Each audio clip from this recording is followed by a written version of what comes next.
राम राम जी। सभी दर्शकों को, भाइयों को, बहनों को राम राम। मैं हूं बाबा रामदास और आप देख रहे हैं स्लो जिंदगी, धीरे चल रे मना। और आज मेरे मेहमान हैं विनीत भाई, विनीत श्रीवास्तव जी।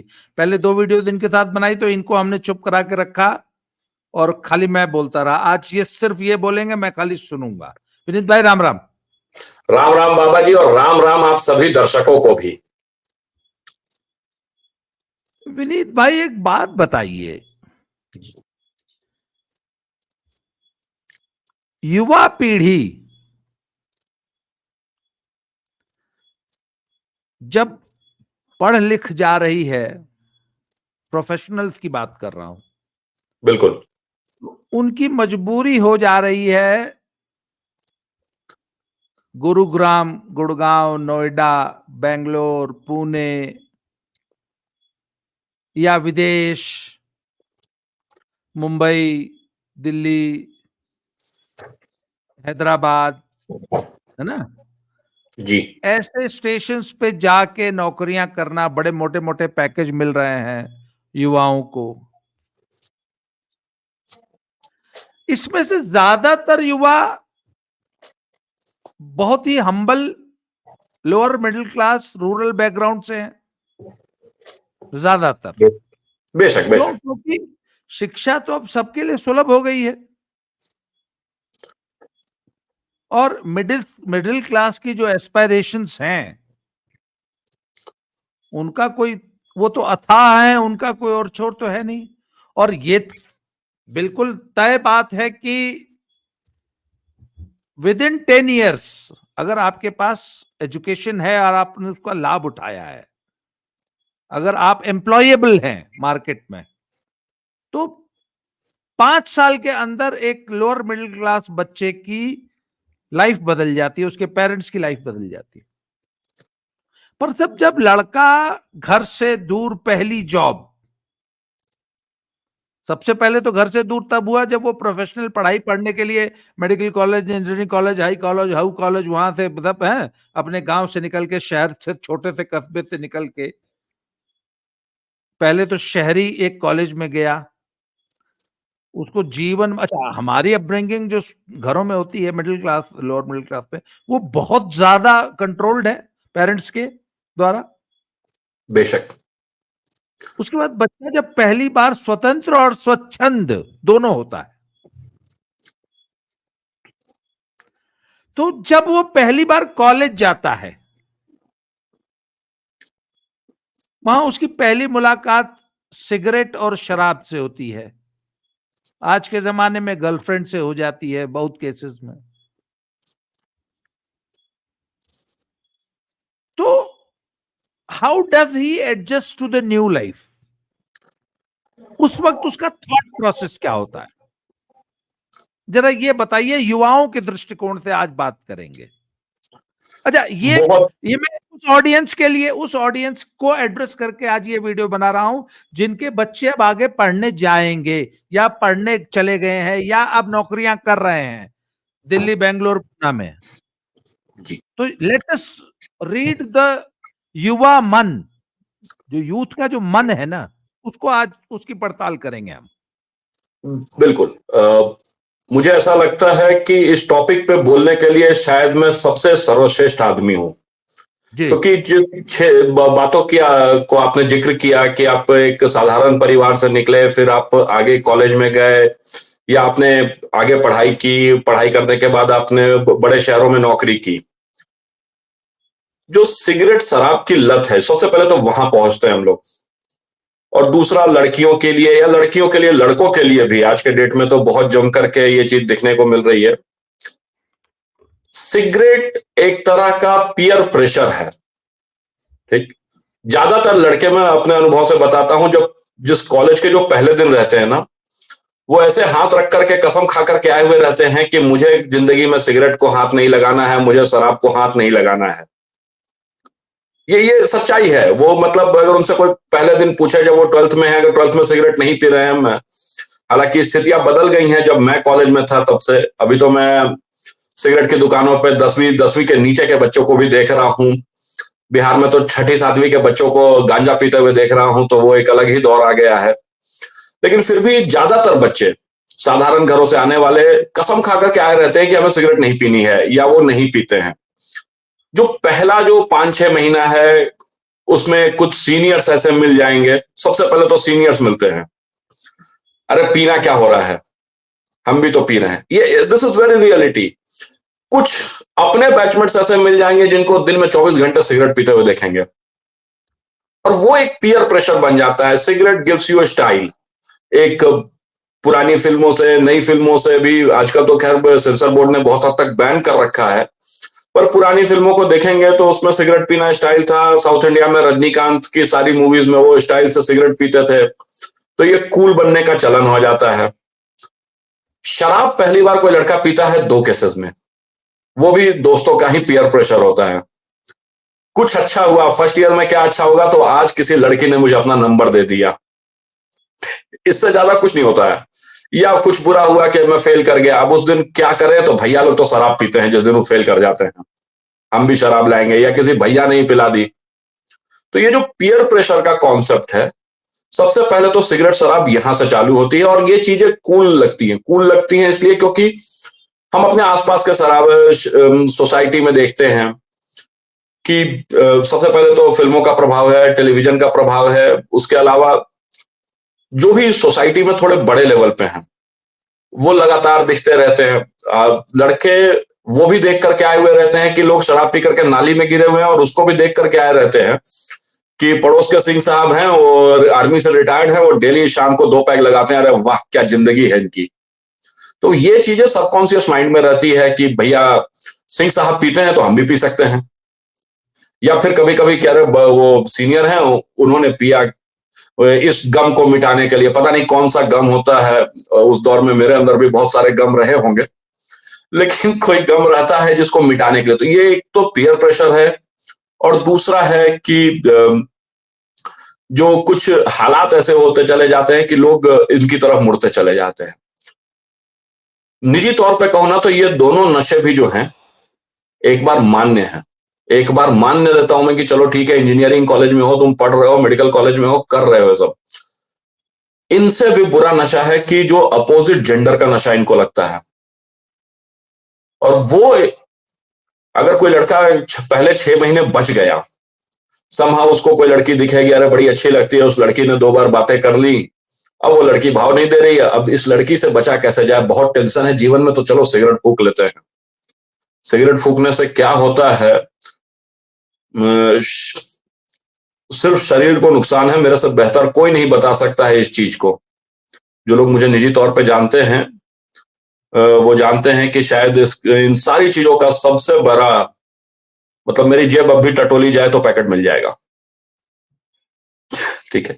तो वो चीजें जो हैं वो इन द एंड आपको तंग करती है। अब लड़की दिख गई, लड़की से बात करने लग गए, 2 दिन बात हुई, तीसरे दिन अगर लड़की ने बात नहीं की, तो अब इसको कैसे, इस चीज को कैसे मैनेज किया जाए। तो कोई ना कोई सबकॉन्शियस माइंड में या कोई तीसरा बंदा रहेगा, वो समझाते हुए आएगा। फॉर एग्जाम्पल, बहुत लोगों के जीवन में मैं वो बंदा हूं, अरे क्या चल रहा है, टेंशन छोड़ करके चल चल चाय की दुकान पर सिगरेट पिलाते हैं। और वो जो चाय सिगरेट पिलाते हैं, बहुत सारे लोग हैं, अपने लोग ही हैं, मैं भी हो सकता हूं, हु स्टार्टेड फ्रॉम 1 और 2 पफ, और आज उनके पास जेब में 4 डिब्बी सिगरेट रहती है। जिन्होंने शायद न्यू ईयर के दिन, क्या न्यू ईयर है यार, आज बियर पी लेते हैं। बस सिर्फ और सिर्फ पीयर प्रेशर है। और दूसरा, हमारे लड़कों ने बहुत सारी चीजें नहीं देखी। जैसे लड़कियों से बात करना एक बहुत बड़ा टैबू था, अब तो खैर थोड़ा माहौल खुल गया है। मैं आज से 15 साल पहले कॉलेज गया था, तो अगर उस दौर की बात करें तो ज्यादातर तो ऐसे लड़के थे जिन्होंने जिंदगी में घर की महिलाओं के अलावा कभी किसी से बात ही नहीं की थी। अब उससे किसी लड़की ने हंस करके 2 बार बात कर ली, तीसरे दिन नहीं बात किया, तो वो जिस डिप्रेशन में जाता है, उस डिप्रेशन से बचाने वाला कौन है, तो भैया कोई सीनियर होंगे, कोई साथी होगा। और वो कहां लेकर के जाएगा, तो सीधे नुक्कड़ के सिगरेट की दुकान पर। तो कोई लड़का खुद से नहीं पीता है, कोई ना कोई स्टार्ट करवा रहा है, कोई ना कोई इस नशे की लत में डाल रहा है। तो यही सूखे नशे, जो हार्ड नशे हैं, जी ड्रग्स, बिल्कुल, ये कैसे लड़के शुरू कर देते हैं? जो थोड़े बहुत करते हैं, तब तक नहीं करते होंगे। पर इंजीनियरिंग कॉलेजेस में, मेडिकल कॉलेजेस में या यूथ में ये नशे भी तो आजकल बहुत पॉपुलर हुए हैं, तो ये इसकी शुरुआत कैसे हो जाती है? इसकी शुरुआत बता रहा हूं। अब आदमी एक बार शराब पीने लग गया, सिगरेट पीने लग गया, एक एज के बाद ऐसा सिचुएशन आता है। कुछ राज्यों में तो मैं थोड़ा सा इसको डिफर करूंगा, पहले थोड़ी सी इस चीज पे चर्चा कर ली जाए। पता नहीं किसी बड़े महान आदमी ने कहा था कि अगर ये आपकी पोस्ट में पढ़ा है मैंने ठीक है, आपके पोस्ट से उदाहरण कर रहा हूं कि किसी बड़े महान आदमी ने कहा था कि अगर किसी राज्य में कोई समस्या नहीं है ना, राज्य या देश में, तो वहां शराब बैन कर दो। और शराब बैन कर दो तो वहां पर सारे समस्याएं खुद ब खुद चालू हो जाएंगी। ठीक है, और कालाबाजारी होने लगेगी। तो सूखे नशे, जैसे बिहार का मैं एग्जांपल देता हूं आज के डेट में, मैं हर तरह से हर चीज जानता था, लेकिन मैं जब 10th में था, 12th में था, जब बिहार में रहा करता था, मुझे नहीं पता था कि गांजा कैसा होता है या गांजा पटना में मिलता कहां है। I had no idea. मेरे लिए गांजा का मतलब था कि रिक्शा वाला, ठेला वाला या जो एकदम ही लोअर लेवल का किसान है वो गांजा फूक रहा है। आज ये नौबत है कि आप पटना में किसी छठी क्लास के बच्चे को थप्पड़ मारो और पूछो कि गांजा कहां मिलता है, तो पता चलेगा कि वही डिस्ट्रीब्यूटर है गांजा का एरिया में।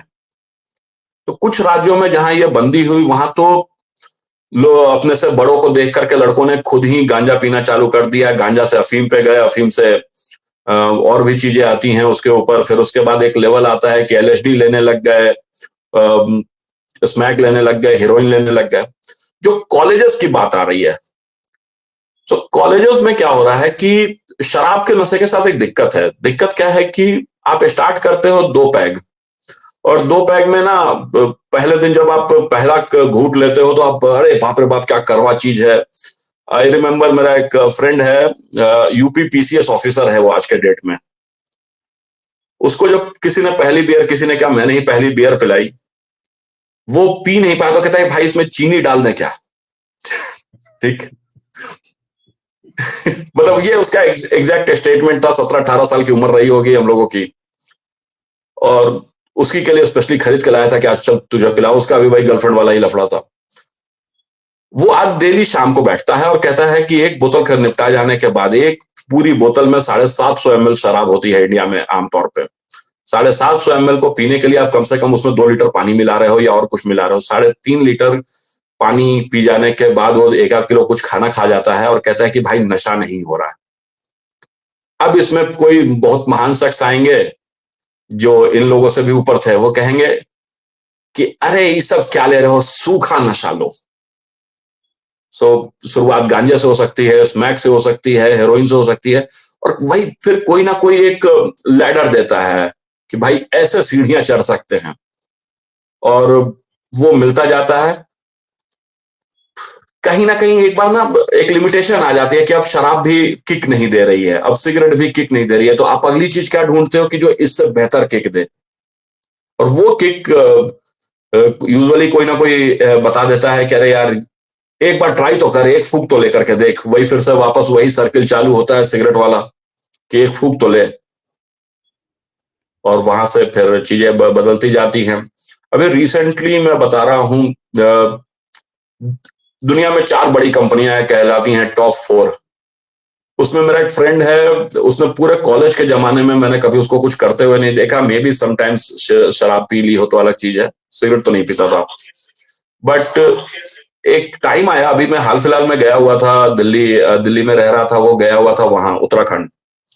वहां से आया, मैंने बोला क्या करने गया था वहां। वो उत्तराखंड में नहीं, उसके ऊपर कौन सी जगह है वो, मनाली या चैल कोई ऐसी जगह है, चैल में था शायद।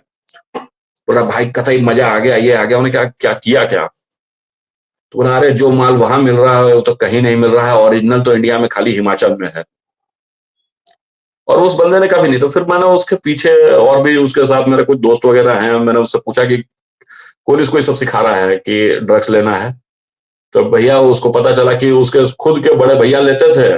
दोनों भाई एक दिन साथ में बैठे हुए थे और स्टार्ट हो गए।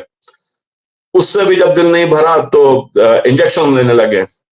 देयर इज अ गाय, एक है जान पहचान में, उसका ये पोर्शन आप जब देखेंगे ना तो इस पे पूरे छोटे छोटे निशान हो रखे हैं इस पूरे बॉडी में यहाँ पर, क्योंकि वो रोज सुई मार रहा है 2-2, 3-3। हरियाणा का जाट लड़का है, मतलब उसके परिवार में पहलवानी की परंपरा रही है और उसकी स्थिति यह है कि वो पूरा शरीर उसने अपना इंजेक्शन ले लेकर के, तो उसको भी किसी ने सिखाया। तो ये सिखाने की जो परंपरा हमारे यहाँ आ रही है, कहते हैं कि भारत में वेदों की परंपरा थी कि मुंह से सिखाते थे और लोग याद कर लेते थे कान से। आजकल लोग सिगरेट सिखाते हैं, गांजा सिखाते हैं, ड्रग्स सिखाते हैं और लोग शरीर को इस्तेमाल कर रहे हैं। तो यही है कि वही चैनल चला रहा है, चैनल ही है और कुछ नहीं है इसमें। ड्रग्स महंगे हैं तो कॉलेज में लड़के कम कर रहे हैं ड्रग, और सिगरेट शराब कुछ हद तक सस्ती है। लेकिन इसमें उल्टा नुकसान ये हो रहा है कि कुछ राज्य, जैसे अभी एक लड़का है जान पहचान का, वो कोट्टायम में आईआईएमसी करके कॉलेज है, वहां पढ़ने गया, one of the most prestigious college in India. Kerala में शराब बहुत महंगी है। उन्होंने पूछा कि अरे तुम्हारा काम कैसे चल रहा है, बिकॉज आई नो कि वो शराब पीता था या सिगरेट पीता रहता था। बोला भैया यहाँ ना गांजा बहुत बढ़िया मिलता है। अब वो गांजा पी रहा है। बिहार में शराब बैन है, लोग गांजा पी रहे हैं। गुजरात में बैन है, गुजरात में, अच्छा बैन ऐसा भी नहीं है कि चीजें मिल नहीं रही हैं, लेकिन बैन से एक डर तो है। इसमें तो शक नहीं है कि बैन की वजह से बहुत हद तक माहौल शराब के मामले में सुधरे, लेकिन उसने माहौल दूसरे नशों की तरफ मोड़ दिया। तो ये चीजें हैं। अच्छा, लड़कियों के केस में ज्यादातर लड़के, अरे यार ट्राई तो कर एक बार, क्या जबरदस्त चीज है, वो बॉयफ्रेंड्स के चक्कर में परेशान हो रही हैं। लड़कियां भी खूब सूखा नशा कर रही हैं। सूखे नशे का एक अपना अलग फायदा है। सिगरेट पीने से मुंह स्मेल करता है, या सिगरेट से तो उतनी दिक्कत नहीं आती है, कुछ ना कुछ उसके बाद माउथ फ्रेशनर खा लो। शराब की वजह से बहुत ज्यादा मुंह स्मेल करता है। उसके बाद घर जाना, कॉलेज जाना बहुत मुश्किल है। सूखा नशा आपको, एग्जैक्ट वर्ड है इंग्लिश में इंटॉक्सिकेशन, तो वो नशा तो दे देता है, लेकिन आपको पकड़ा नहीं जा सकता है। और ये एक बड़ी खूबसूरत बात है जो लोग नशा कर रहे हैं उनके लिए, कि भाई मैं पी करके घर चला जाऊं और पापा को पता नहीं चले, मम्मी को पता नहीं चले, बीवी को पता नहीं चले। तो ये सारी चीजें हैं जो कहीं ना कहीं लोगों को एक प्रोत्साहित करती हैं कि you can also do it. Ladder ही है। मुझे एक बात बताइए, अभी हम जिस वर्ग की बात कर रहे हैं वो प्रोफेशनल कॉलेजेस में एक एग्जाम क्वालिफाई करके या एक सर्टेन आईक्यू लेवल का बच्चा ही इन कॉलेजेस में एडमिशन लेता है। बिल्कुल। वो सारी मेधा, वो सारी बुद्धि, वो सारा विवेक, वो सारे इंटेलेक्ट धरी की धरी रह जाती है। और उसको ये, अच्छा मान लीजिए इन सब में वो इंडल्ज करने लग गया जी। वो स्टेज कब आती है जब उसको एक दिन एहसास होता है कि यार मैं तो एक बहुत गहरे दलदल में यहां तक डूब चुका हूं, फंस चुका हूं और अब मेरा कुछ नहीं हो सकता, या मैं, my God, I have spoiled my life. ये एहसास कभी होता है ऐसे लोगों को? कब जाके होता है? सच कहूं तो हर दिन होता है। हर सिगरेट के साथ उसको एहसास होता है कि I am spoiling my life या I have spoiled my life. हर सिगरेट यही कह करके पी जाती है कि ये आखिरी होगी। या आज की पार्टी के बाद जब सवेरे उठते हैं और जो हैंगओवर कहलाता है, अगर हैंगओवर रहता है तो यही होता है कि नहीं अब नहीं, अब बस बहुत हो गया। दिक्कत यह है कि बचपन में आप भी खेलते होंगे, जहां कहीं भी रहते होंगे, तो कभी कभी घर वाले ना किसी खास लड़के के साथ खेलने के चलते पीट भी देते हैं। ऐसे एग्जाम्पल तो जरूर देखे होंगे आपने।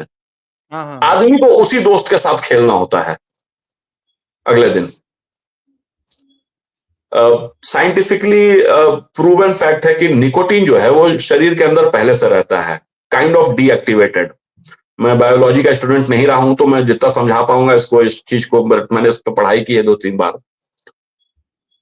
जब आप स्टार्ट करते हैं सिगरेट लेना 2-4 बार, तो वो निकोटीन सिगरेट के निकोटीन से मिलता है और वो एक्टिवेटेड हो जाता है। उसके बाद अगर आप कुछ समय के लिए सिगरेट छोड़ देंगे तो वो आपके ब्रेन सेल्स को मैसेज भेजने लगता है कि वी नीड मोर निकोटीन। सो आप एक लिमिट तक तो बर्दाश्त कर लेंगे कि थोड़ी देर और, थोड़ी देर और, लेकिन जब आपको सही में इसकी आदत लग जाती है तो आपको रियलाइज हर एक सिंगल पफ के साथ रहता है कि आई एम डूइंग रॉन्ग, लेकिन आप उसको छोड़ नहीं सकते हैं। It's kind of an Indian marriage.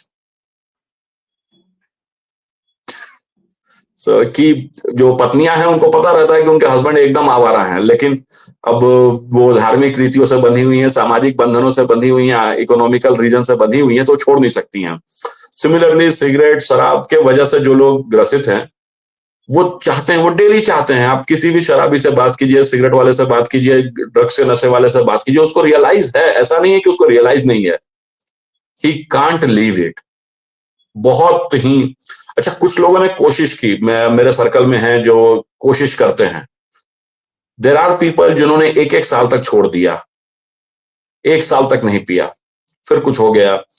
अभी एक प्रसिद्ध बिजनेसमैन हैं पटना के, वो करीब उनकी उम्र 50 साल के हो गई, मेरे से भैया का रिलेशन है। तो ऐसे करीब 15-20 साल पहले उनको, 15-17 साल पहले उनका बेटा करीब 17-18 साल का, मुझे याद नहीं है, वो बहुत सिगरेट पीते थे। उन्होंने ना उस दिन कसम खाई कि मैं आज से सिगरेट नहीं पीऊंगा, आज से सिगरेट नहीं पीऊंगा। सो नहीं पी रहे थे, नहीं पी रहे थे, और ये इस घटना को 10 से 12 साल हो गए कि सिगरेट नहीं पीना है बेटे के जन्म के बाद से। कुछ किस्मत ऐसी रही कि कहीं गए हुए थे, साथ में कुछ लोग थे, वहां पे वो फंस गए, मतलब बाढ़ वगैरह का कुछ माहौल आ गया, फंस गए। जो दूसरा बंदा उनके साथ था, वो उसकी सिगरेट बुझती नहीं थी। देखते देखते देखते बाढ़ में करने के लिए कुछ था नहीं, और उस बंदे के पास करीब 10 पैकेट सिगरेट था कि उसको पता था कि बाढ़ आने वाली है, तो अब उसने स्टॉक कर लिया था।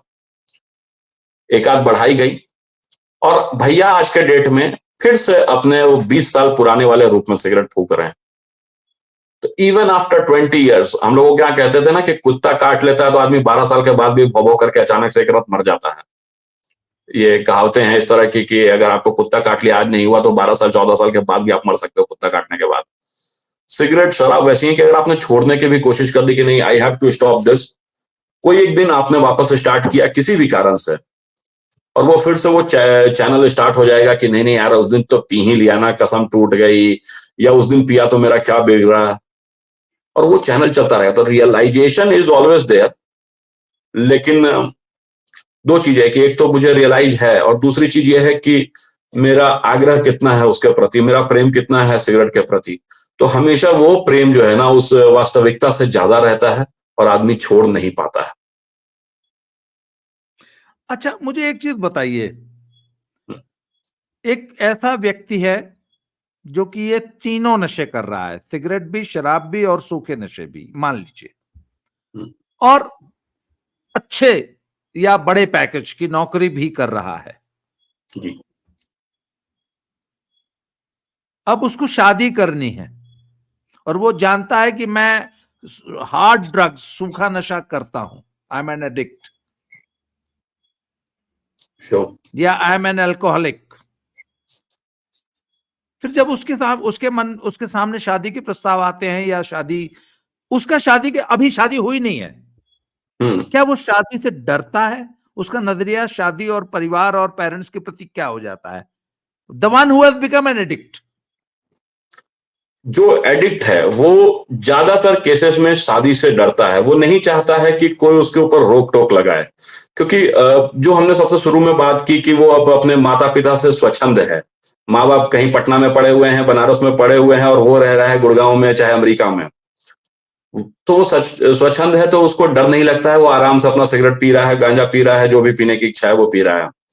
लेकिन शादी के बाद उसको बहुत अच्छे से पता है कि पत्नी रोक टोक लगाएगी, अनलेस अनटिल की अगर पत्नी भी साथ में पैग नहीं लगाने वाली हो तो। अच्छा, ज्यादातर केसेस में ये भी है कि अगर पत्नी भी पैग लगाने वाली है, तो कोई पत्नी नहीं चाहती है कि वो गांजा पिए, उसका हस्बैंड या कोई और ऐसे सूखे नशे करे, कि पाउडर ले रहा है, चिट्टा ले रहा है कुछ, तो वो नहीं चाहती है। तो निश्चित तौर पे वो शादी से तो जरूर डरता है। लेकिन एक टाइम आता है कि जब उस पब्लिक का प्रेशर इतना रहता है, घर परिवार का, कि उसको शादी के लिए हाँ करनी पड़ती है, और उस समय वो अपनी वाइफ को जरूर कन्विंस करने की कोशिश करता है कि मैं ही सिर्फ थोड़ी ना कर रहा हूं यार, मेरे सीनियर हैं, आईआईटी से पढ़े हुए। शादी से पहले पत्नी को बता देता है कि I am a junkie, I am a drug addict, या शादी के बाद जब पत्नी को पता लगता है तब कन्विंस करता है? ज्यादातर केसेस में कोशिश ये रहती है कि जैसे अगर कोई आदमी दिन के 2 पैकेट सिगरेट पी रहा है, ठीक है, तो वो अपनी वाइफ को कहेगा कि यार मैं सोशली तो पीता रहता हूं, या मेरी नौकरी ऐसी है कि अगर मैं नहीं पीऊं तो मैं क्या कर सकता हूं, मेरे ऑफिस में सब पी रहे हैं। अगर वो सूखे नशे कर रहा है तो in that case he will take someone's name, किसी ऐसे आदमी का नाम लेगा जो बहुत सीनियर पोजीशन पे। अब जैसे अगर कोई किसी बड़ी कंपनी में नौकरी कर रहा है तो वो कहेगा कि फलाने सर हैं मेरे, ये देखो फोटो उनकी, ये तो मैनेजर हैं, इनका तनख्वाह तो हर एक साल का 40 लाख है, 50 लाख है, और देखो आईआईटी से पास आउट होकर के सर लेते हैं। सो वो एक इन्फ्लुएंस आता है। पंचतंत्र की एक कहानी है कि खरगोश शेर को डरा देता है कि वो चांद मेरा प्रतिरूप है, समथिंग लाइक दैट, कि खरगोश चांद का नाम लेकर के डरा देता है कि मुझे भी शशांक कहते हैं। तो उसी तरह से इन्फ्लुएंस करने की कोशिश की जाती है वाइफ को कि सिर्फ मैं ही नहीं पी रहा हूं, मेरे साथ साथ तो मेरे बॉस भी पी रहे हैं, दुनिया के सारे बड़े लोग पीते हैं, और कोई रोज थोड़े ही ना पीता हूं, आज पिया है मैंने या कल पिया है, अरे साल भर में एक बार तो पीते हैं। अब साल भर का एक बार अगर वाइफ को आपने बता दिया है, वो एक ही बार दिक्कत होती है, थोड़ा बहुत झगड़ा झंझट होता है, एक पॉइंट हमेशा रहता है कि मैंने तुमसे बोल रखा था और फिर भी तुमने मुझसे शादी की है। ये बहुत प्रैक्टिकल है। कुछ केसेस में कुछ लोग नहीं बताते हैं और शादी के बाद पता चलता है। तो इवन इन दैट केस जो आर्ग्यूमेंट्स रहते हैं ना कि मैं ही थोड़ी ना पी रहा हूं, सारे लोग पी रहा है, या मेरे ऊपर टेंशन बहुत है, या मेरे साथ पीयर प्रेशर है, यही आर्ग्यूमेंट्स रहते हैं। एंड कुछ किसी पिछले क्वेश्चन के जवाब में मैंने कहा कि it's like an Indian marriage. तो वो इंडियन मैरिज में वाइफ ज्यादातर अगर हाउस वाइफ है, she is not financially independent, तो वो धीरे धीरे खुद को ढाल लेती है इस चीज के लिए कि अब कर क्या सकते हैं, इसी से शादी हो गई है। सो यही केस है। वो डरता तो जरूर है, मतलब, लेकिन डर निकालने का यही सबसे बेहतर तरीका रहता है उसके पास कि वो बता दे। डर जरूर रहता है, इसमें कोई शक नहीं। अच्छा, अगर पहले लड़की को पता लग जाए कि ये मेरा हस्बैंड जो है सूखे नशे करता है, तो 100 में से कितनी लड़कियां उस शादी के लिए मना कर देंगी और कितनी यस बोल देंगी, जानते हुए भी कि मेरा पति ये 3 नशे या एडिक्ट है, या ड्रग एडिक्ट है, या हेरोइन लेता है, स्मैक लेता है, चिट्टा लेता है?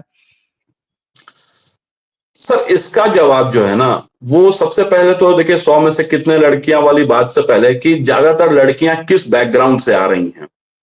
ठीक है, अब इसमें दोनों ही तरह के लड़कियां, मैं कहूंगा कि यह आंकड़ा 60 से 65% से ऊपर है। 10-20 लड़कियां या 30 लड़कियां ही हैं जो मतलब एट मैक्सिमम 70-30 का आप रेशियो मान सकते हैं कि 70 लड़कियां रेडी हो जाएंगी शादी करने के लिए एक ड्रग एडिक्ट से। जी सर, अगर नहीं होती ना तो मेरे सारे दोस्तों की शादी नहीं होती। ठीक है वो देखेंगे वीडियो तो मैं कहूंगा उसका रीजन है। और ये मतलब आपस में हमने सबने डिसाइड करके एक दूसरे को बता रखा था कि देख भाई, जिसकी शादी पहले हुई उसने सबको एक दूसरे को बताया है कि 1 महीने का टाइम मिले या 1 साल का टाइम मिले, बीवी को बता देना जरूर। This was a planned game कि सब बता करके करना पहले से ही। इसमें एक चीज और ऐड कर देता हूं कि अगर पुरानी कोई गर्लफ्रेंड रही है तो, और अगर कोई लड़का सुन रहा है तो उसको भी बता देता हूं, अगर यही जीवन में करना है, कि भैया बीवी को बता देना शादी के पहले कि मेरी तो गर्लफ्रेंड थी। अगर छोड़ करके जाना होगा तो उसी वक्त छोड़ करके चली जाएगी, अदरवाइज तुम्हारे साथ जीवन भर कलेश करने के लिए उसके पास टॉपिक नहीं रहेगा। खैर ये तो हो गई मजाक की बात। जो प्रॉपर टॉपिक है इस पे आता हूं मैं वापस, कि बता देने के बावजूद क्यों शादी कर लेती हैं लड़कियां। जो ग्रामीण परिवेश से आ रही हैं और थोड़ा फाइनेंशियली दिक्कत में हैं, वो ये नहीं देखती हैं कि लड़के में क्या बुराई है। पेरेंट्स का प्रेशर होता है, जो मैं अरेंज मैरिजेस की बात कर रहा हूं, यहां पर भी पेरेंट्स का प्रेशर होता है। विनीत भाई, मैं आपको टोक रहा हूं बीच में। मैं 2-2.5 साल से यूट्यूब पे वीडियोस बना रहा हूं, और मेरा एक चैनल तो डिमोनेटाइज हो गया, एक नया चैनल, एक तीसरा शुरू कर दिया है। मेरी आज तक मैंने जितनी वीडियोस बनाई हैं, this is going to be the best video of my whole YouTube career, मैं आज आपको बता रहा हूं। चलिए प्लीज कंटिन्यू, प्लीज कंटिन्यू। मैं वापस आता हूं उस टॉपिक पे। ज्यादातर लड़कियां फाइनेंशियली इंडिपेंडेंट नहीं है, अभी भी नहीं है, और अगर इंडिपेंडेंट भी हैं तो वो एक बहुत ही, इंग्लिश में कहते हैं मीगर, मीगर का एग्जैक्ट हिंदी में मुझे भी नहीं याद आ रहा, बहुत कम। प्रोफेशनली क्वालिफाइड लड़कियां भी मैंने देखा है फाइनेंशियली इंडिपेंडेंट नहीं है। उस पर मैं आता हूं थोड़ी देर में। बीटेक है, प्रेजेंटली डूइंग नथिंग। एमबीए है, प्रेजेंटली डूइंग नथिंग। उसका भी रीजन है कि क्यों नहीं कुछ कर रही हैं वो, क्योंकि हमारे यहाँ समाज इस टाइप का नहीं है। बहुत दफा जो है लगता है कि अरे 25,000 की नौकरी क्या करोगी, 20,000 की नौकरी क्या करोगी। वो ये नहीं देखते हैं कि 20,000 ही आगे जाकर के 20 लाख बन रहा है। तो कभी कभी तो पेरेंट्स मना कर देते हैं। कुछ को लगता है कि मैं तो पैदा ही गूगल में जाने के लिए हुई थी। मेरे साथ है एक ऐसी लड़की जान पहचान की, उस पे मैंने एक बार कुछ लिखा भी था, आपका भी बड़ा अच्छा कमेंट आया था उस पर, मुझे याद है कि ये लड़की अमृतसर से चल दी है, लाहौर जाकर के ही रुकेगी, कुछ उसके बारे में मैंने लिखा था। तो हाँ।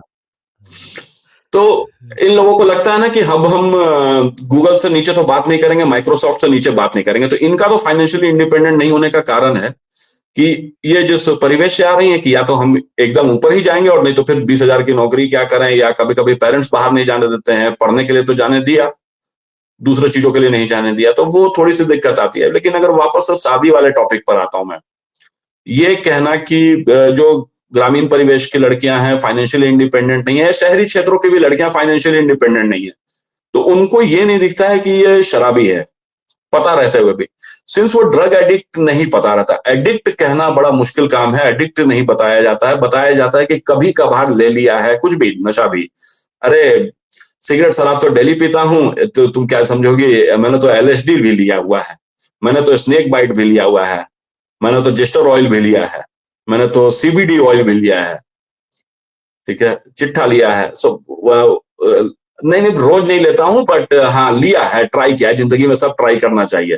तो अब नाउ शी नोज कि उसने ये कर रखा है, बट उसके पीछे एक बैकग्राउंड पे लगा हुआ है कि शीज लड़का जो है वो 18 लाख रुपया सालाना कमा रहा है, ठीक है, 1.5 लाख रुपया। अब वो बिहार के जिस गांव से आती है या यूपी के जिस गांव से आती है, वहां 18 लाख का मतलब होता है कि 1 बीघा खेत खरीद लिया जाएगा 1 साल में। ये रियलिटी है।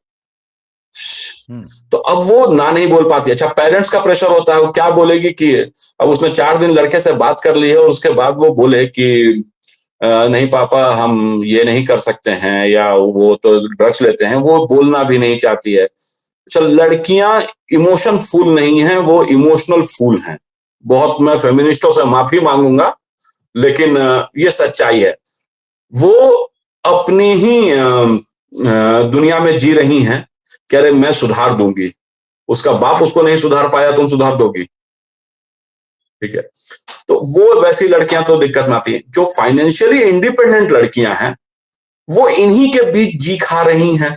तो देख रही हैं कि जो बॉस हैं 1 करोड़ का पैकेज लेकर के बैठे हुए हैं मित्तल साहब, वो भी वही कर रहे हैं। इस चीज से फर्क ही नहीं पड़ने लगा है। और बहुत छोटी संख्या कहूंगा मैं, ये नहीं कहूंगा, बड़े शहरों के बड़ी कंपनियों में काम करने वाली एटलीस्ट 40% लड़कियां सिगरेट पी रही हैं, एटलीस्ट, ठीक है।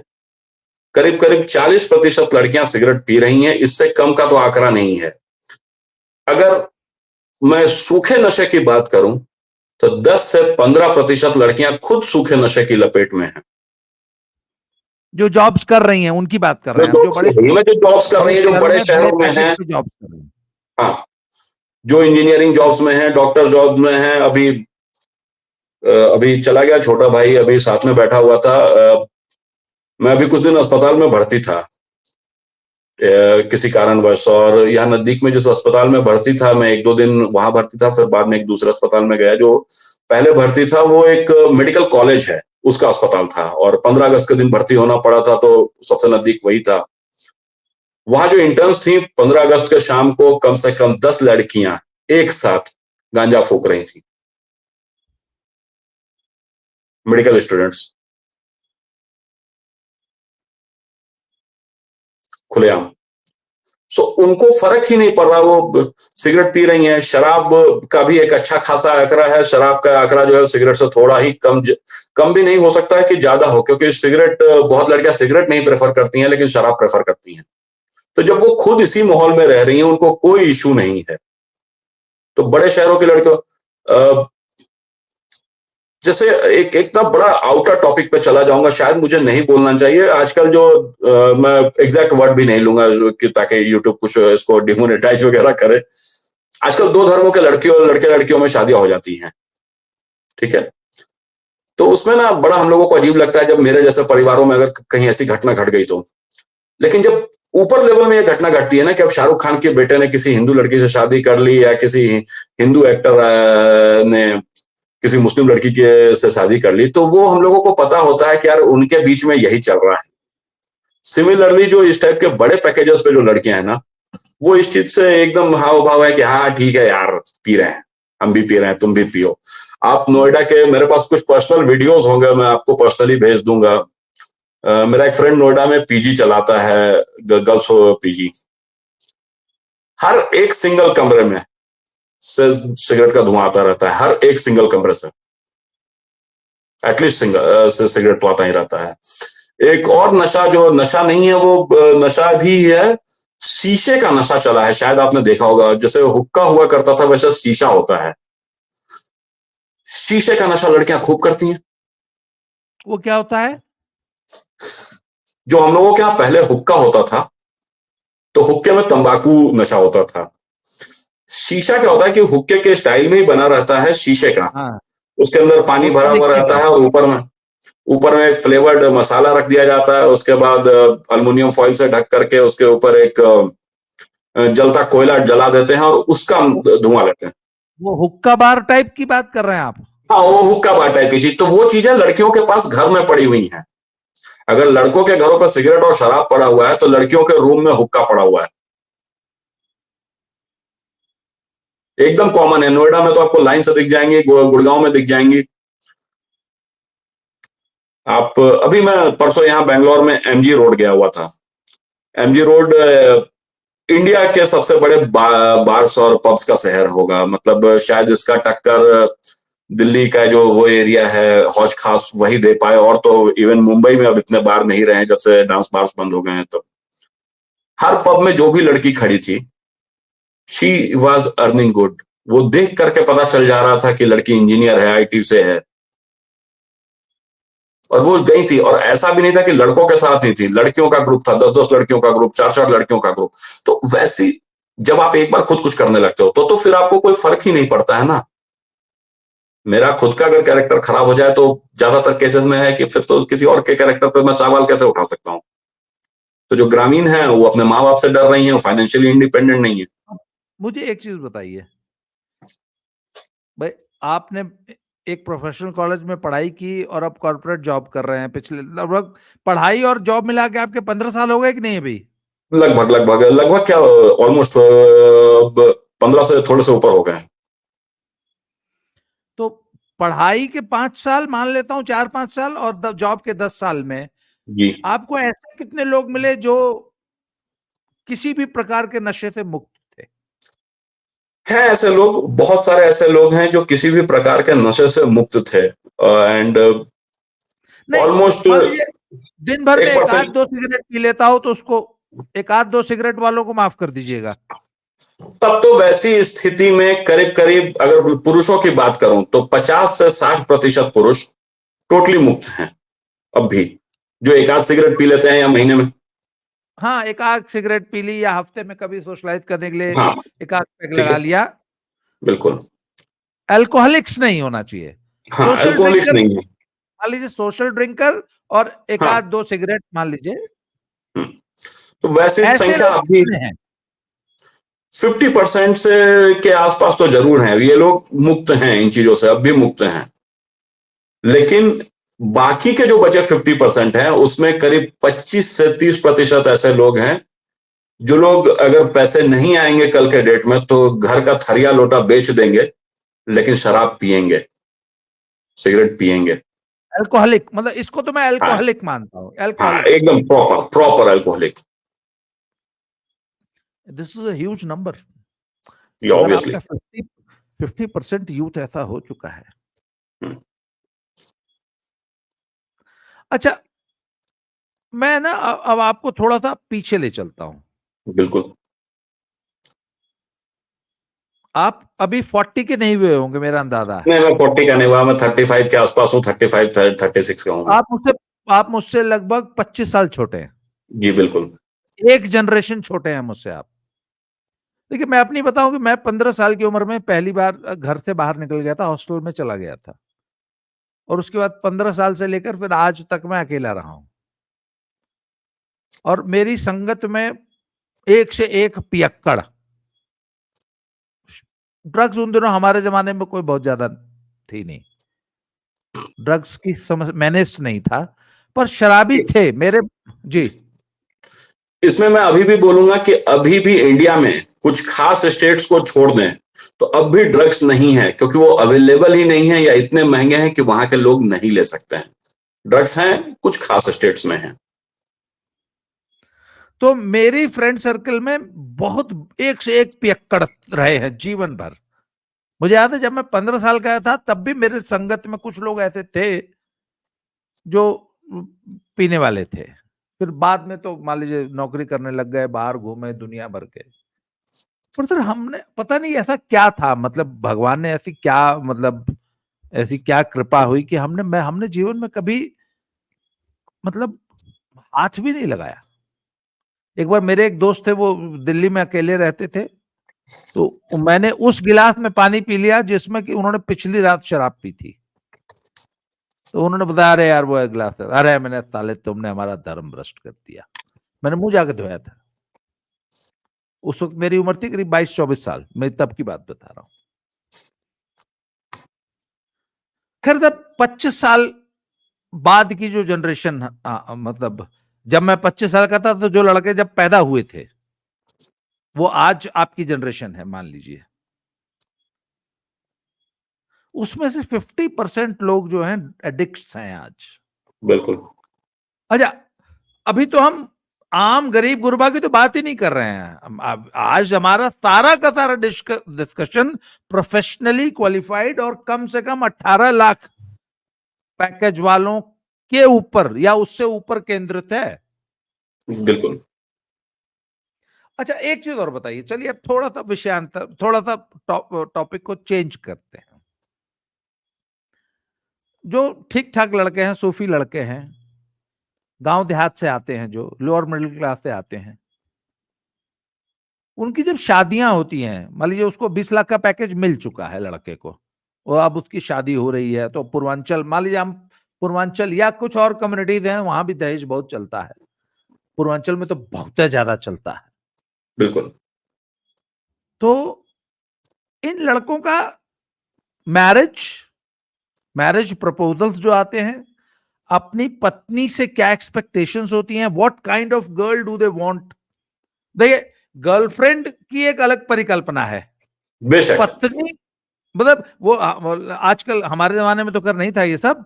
आज के जमाने में मैंने सुना है यूथ ये बात करता है कि इज शी वाइफ मटेरियल या is she girlfriend material. Wife material अलग होता है, गर्लफ्रेंड मटेरियल अलग होता है।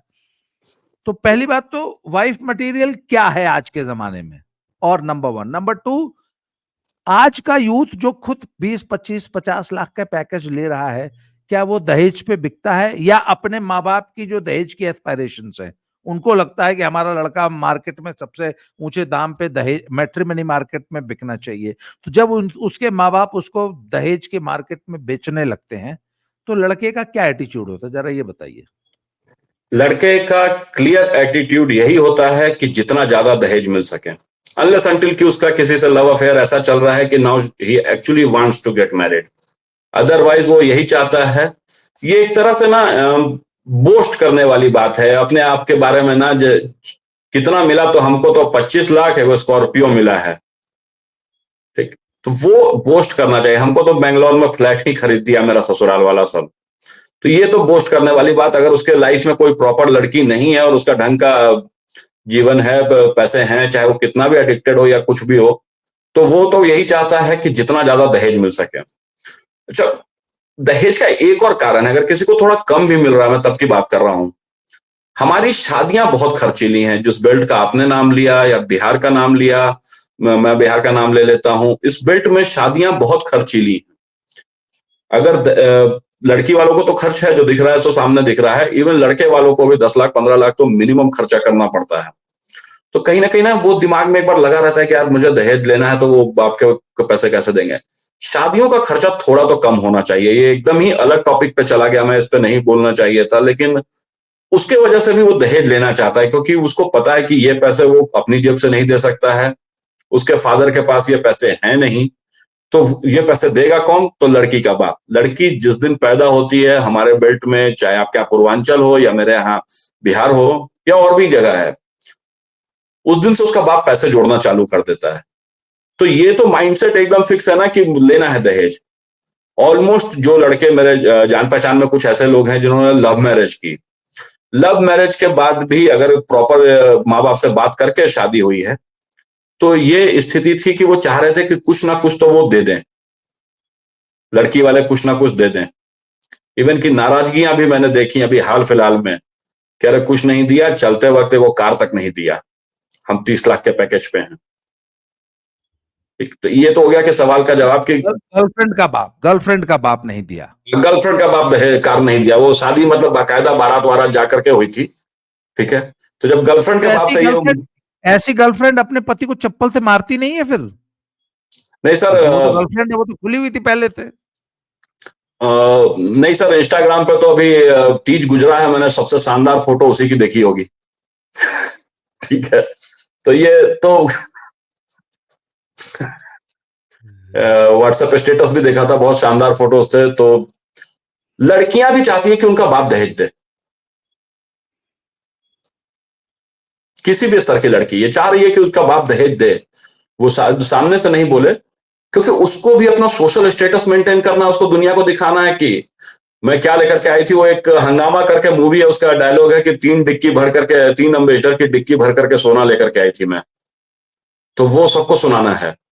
तो पहले सवाल का तो जवाब है कि ना लड़की को फर्क पड़ रहा है कि कौन दहेज दे रहा है, ना लड़के को फर्क पड़ रहा है। लड़का कतई नहीं चाहता है कि उसको दहेज नहीं मिले। अब बात आती है कि वाइफ मटेरियल में क्या होना चाहिए। अच्छा, निजी एक मिनट, दहेज मांगने वाले नापदानी कीड़ों से लड़कियों को कोई एलर्जी नहीं है।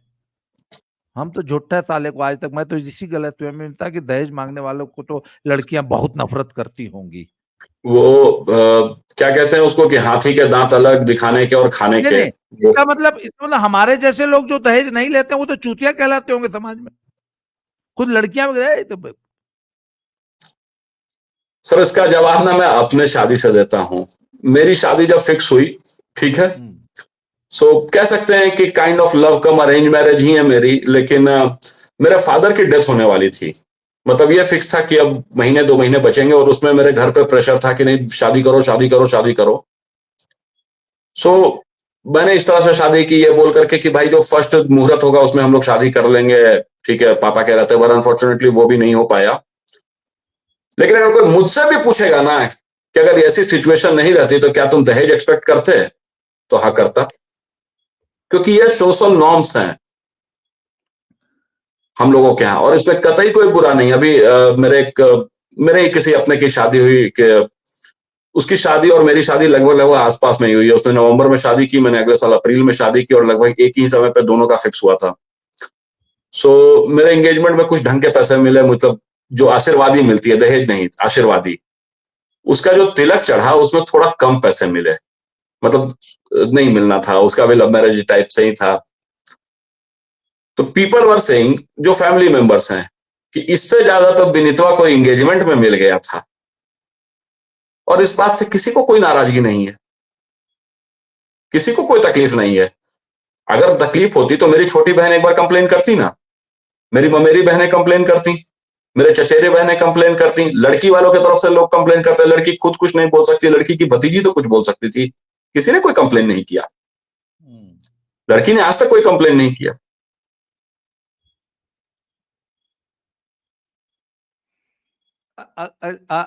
आपके पास कोई डायरी वारी पेन वेन है? मेरे पास है, मैं नोट कर लेता हूं। कल के एपिसोड में हम दोनों आप फिर बतियाएंगे, तो मैं अपनी शादी और दहेज के प्रति अपने विचारों को, कल एक एपिसोड इसी को हम डेडिकेट करेंगे। याद दिलाइए। कल तो नहीं सर, मुझे ना आपको थोड़ा सा वक्त देना पड़ेगा। परसों हम लोग ये करते हैं। नेक्स्ट जब भी नेक्स्ट होगा। एपिसोड ऑब्वियसली, बिल्कुल। हाँ। अच्छा सर, इसमें ना दहेज आपने के बारे में, क्योंकि दहेज के बारे में मेरे बहुत क्रांतिकारी विचार है, मैं एकदम पूरा एकदम नहीं, मैं फिदल कास्ट्रो हूं। उसको कैसे मैं कहूं, जो भी लड़कियां कहती ना, कह रहे मैं दहेज से बहुत तकलीफ में हूं, बाप दे करके देख रहा हो तो मना करती है कि बाप को, कह रहे क्या दे रहे हो। कम से कम अपने बेल्ट में तो कोई मना नहीं कर रहा है। इस मामले में हमसे कहीं बेहतर स्थिति मध्य प्रदेश की है। मध्य प्रदेश की शहरी लड़कों की, शहरी लड़के लड़कियों की शादी का खर्चा तक मिलकर के दोनों परिवार वाले उठाते हैं, एक ही पार्टी देते हैं। हमसे बेटर कंडीशन में है वो। लेकिन अपने से साइड पे ये, आपने एक और सवाल पूछा था, इसमें बड़ा बढ़िया सवाल था, इसका मैं जवाब जरूर देना चाहूंगा कि व्हाट इज वाइफ मटेरियल। हाँ हाँ हाँ हाँ, ठीक है, इसका जवाब बहुत इंपॉर्टेंट है। वाइफ मटेरियल वो लड़की है ना जिसको बोल दे अभी कि एक टांग पे खड़ी रहो तो खड़ी है। यही लड़कों की बेसिक सोच है, यही बेसिक सोच है। किसी को कोई फर्क नहीं पड़ता है कि आप क्या कमा रहे हो, नहीं कमा रहे हो। लड़कों को पता है कि वो इतना कमा रहा है कि उसका जीवन चल जाएगा। उसको किसी तरह के गलत या अच्छे काम में, गलत ही नहीं अच्छे काम में भी टेंशन नहीं दे पत्नी। बस इससे ज्यादा कुछ सोचा ही नहीं है किसी ने आज तक। अब इसका तरीका यही है कि जो हम जैसे लोग हैं, जो इनको पहले से पता था, उन्होंने धीरे धीरे उसके दिमाग में ये चीजें डाल रखी हैं कि अरे एगो गर्लफ्रेंड होना कौन सा बुरा बात है, अरे 2 पैक दारू ना पिए हैं। जो नहीं डाल पाए हैं उनकी बीवियां टेंशन दे रही हैं। इसके अलावा कुछ नहीं कि मेरी माँ को प्रणाम करेगी कि उसको प्रणाम करेगी, उसको कोई फर्क नहीं पड़ता है। उसको सिर्फ यह फर्क पड़ता है कि अगर वो सिगरेट पीता है तो बीवी ऐसी होनी चाहिए कि घर के अंदर जा रहा है और उसके जीन्स के पॉकेट में सिगरेट पड़ी हुई है तो वो वाइफ अपने पर्स में डाल ले घर के अंदर घुसने से पहले। यह है वाइफ मटेरियल। अच्छा, खैर मुझे आपसे आपकी बातें सुन सुन के ना मुझे लगने लग गया कि हे भगवान, मैं तो इस धरती का प्राणी ही नहीं हूं। I am feeling like an alien. मेरा जो थॉट प्रोसेस है ना। खैर अच्छा, चलिए अब एक बड़ा कठिन सवाल पूछ रहा हूं। आज का युवा जिसकी अपने अब तक के शादी से पहले जिसकी 4 6 8 ठो गर्लफ्रेंड है, जिसमें से 2 4 सीरियस है, 2 4 के साथ वो लिव इन में भी रहा है, जैसे ये सब जो ये मुखर्जी नगर वाले हैं या आजकल के जो हैं, जब ये शादी करते तो इनकी अपनी वाइफ के प्रति क्या एक्सपेक्टेशंस होती हैं? Do they expect virgin girl, या अगर इनको अच्छा एक एक ऐसे व्यक्ति को जिसकी खुद की 10 गर्लफ्रेंड्स हैं, उसको ये बता दिया जाए कि तुम्हारी होने वाली पत्नी के भी 10 तो बॉयफ्रेंड थे और उसमें जिसमें से 4 के साथ तो वो लिव इन में रही है। आम युवा की क्या सोच है इस बारे में? शादी के उस परसेंटेज वाइज इसका जवाब दे परसेंटेज वाइज इसका जवाब देता हूं। 80 से 85% लड़के पीछे भाग जाएंगे अनटिल अनलेस कि उनके ऊपर कोई खास फोर्स नहीं हो। ऐसी लड़की से शादी करने से पीछे भाग जाएंगे। मतलब खुद चाहे जितने बड़े छिनरे हों, बिल्कुल, पत्नी जो है वो एकदम कौमार्य, हाँ वो शुद्ध शाकाहारी, एकदम जो मैं कहता हूं कि शुद्ध शाकाहारी एकदम राष्ट्र की पत्नी चाहिए तो वो चाहिए। ये डबल स्टैंडर्ड क्यों है लड़कों का? जब तुम खुद एक नंबर के छिनरे हो, हाँ? नाली में गिरे हुए हो, तो पत्नी तुमको अच्छा, वो ये नहीं सोचते कि यार मेरे जीवन में 10 गर्लफ्रेंड आई तो मेरे को पत्नी कहां से वर्जिन मिल जाएगी? ये तो एक बड़ा लॉजिकल सा प्रश्न नहीं है? बहुत लॉजिकल है, लेकिन इसका जवाब मैं पहले इंग्लिश में देता हूं, फिर मैं उसको हिंदी में भी। बड़ा एक शानदार डायलॉग है और राइटर भी मैं ही हूं कि if a boy has multiple girlfriends he is a stud, if a girl has multiple boyfriends then she is slut. ठीक है, बहुत कॉमन सी चीज है, सी स्लट। लड़का स्टड है, लड़की स्लट है, ठीक है। तो लोग समझ लेंगे, मुझे हिंदी में मुझे नहीं लगता है कि बोलने की जरूरत है कि इसका क्या मतलब होता है। खैर, तो ये बेसिक थॉट प्रोसेस है हमारे समाज की, ठीक है। ये मेरे बाप ने भी सोचा, मेरे दादा ने भी सोचा, और ये आगे वाली पीढ़ियां भी सोच रही हैं। अब शायद मैंने कहा ना कि 80-85% लड़के, तो यानी 15% लड़के इस लेवल पे जरूर आ गए हैं कि अगर उनका खुद का कैरेक्टर अच्छा नहीं है तो वो फिर भी उस तरह की लड़की को एक्सेप्ट कर लेंगे। लेकिन 80%, 85% लड़के आज भी एक्सेप्ट नहीं करेंगे। इनफैक्ट शादी के पहले पता चल जाए तो चलो फिर भी शादी तोड़ देंगे। अगर शादी के बाद पता चल गया, ठीक है, तो वो अमेरिका के 1865 वाले गृहयुद्ध से ज्यादा बड़ा गृहयुद्ध होता है, और ऐसे केसेस हैं हम लोगों के यहाँ। लेकिन अब इसमें भी क्या है कि वो झगड़ा तो होगा, लड़की छोड़ करके नहीं भागती है। बहुत रेयर केस में इंडिया में आज भी तलाक महज 1% है। भगवान भला करे हमारे नीति निर्धारकों का कि उन्होंने ऐसा घटिया कानून बनाया है कि वो तलाक मिलता नहीं है जल्दी। तो इस चलते 1% तलाक है, और लड़कियां फिर भी एक्सेप्ट कर लेती हैं इस चीज को एक लिमिट के बाद। लड़के कतई नहीं एक्सेप्ट करेंगे, और शादी के बाद पता चलता है तो भी झगड़ा होता है। शादी के पहले तो लड़के खुद ही निकल जाएंगे। तो ये चीज है, और डबल स्टैंडर्ड बोल लीजिए चाहे जो कहिए, बहुत सारी चीजें गलत होती हैं, लेकिन पता है कि समाज में सामने हैं। तो सिमिलरली ये भी सामने है। लड़कों के मन से ये वर्जिनिटी का मोह नहीं निकल पाया है। साइकिल मीम करके आप सर्च कीजिएगा, ठीक है, कभी जब वक्त रहेगा तो cycle meme, like there are, पूरे दुनिया में, मतलब मैं भारत की बात नहीं कर रहा हूं, पूरे दुनिया में इस तरह के मीम बनते हैं कि if your girlfriend is not virgin she will say that बचपन में उसने साइकिल चलाया है, मतलब इससे रिलेटेड करके। सो आप समझ सकते हैं कि मैं कहां पहुंचना चाह रहा हूं, क्या बात करना चाह रहा हूं। तो ये थ्रू आउट प्रोसेस है। सिर्फ भारतीय लड़कों में थोड़ा ज्यादा है, भारतीयों के अलावा नेपालियों में भी यही बात है, बंगालियों में भी यही है, पाकिस्तानियों में भी यही है, श्रीलंकन में भी यही है। जैसे जैसे हम लोग वेस्ट जाते जाते हैं वैसे वैसे कल्चर थोड़ा खत्म होता जाता है। आप नाइजीरियन पेजेस उठा करके देखेंगे, आप अफ्रीकन पेजेस उठा करके देखेंगे ना सोशल मीडिया पे, वहां भी सेम जोक्स चल रहे हैं। तो ये तो है, इसमें कोई शक नहीं है, अब जो है सो है। अच्छा, अब आपने कहा कि साहब वाइफ मटेरियल वो है जो एक टांग पर खड़ी रहे। अब एक 40 लाख के पैकेज वाले प्रोफेशनल लड़के ने एक एमबीए बीटेक या क्वालिफाइड लड़की, प्रोफेशनली एजुकेटेड लड़की, पर प्रेजेंटली डूइंग नथिंग, है ना। आमतौर पे ये शादी.com पे ऐसे बहुत से लड़कियों के मैंने प्रोफाइल देखे हैं जिनको लड़का तो कमाने वाला चाहिए 50 लाख साल का, तुम क्या कमाती हो, तो वो जो है, अब शब्द मत बुलवाइए, वो निकाल के दे देंगे कि हमारी तो यही औकात है, पर पति हमको चाहिए 50 लाख वाला। फिर जबकि वो बीटेक, ये सारी सॉरी फर्जी बीटेक होती है क्या, फर्जी भी आजकल बहुत बीटेक है ना, चलिए जो भी है। फिर ऐसे लड़के को एक पढ़ी लिखी बढ़िया अच्छी क्वालिफाइड लड़की मिल गई, उससे शादी हो गई। अभी वो शादी तो पहले तो कहीं जॉब कर नहीं रही थी, तो यूथ क्या सोचता है कि मेरी वाइफ यहां आके भी सारा दिन हाउसवाइफ बन के रहे, कि नहीं वो कहते ही नहीं तुम भी कुछ करो।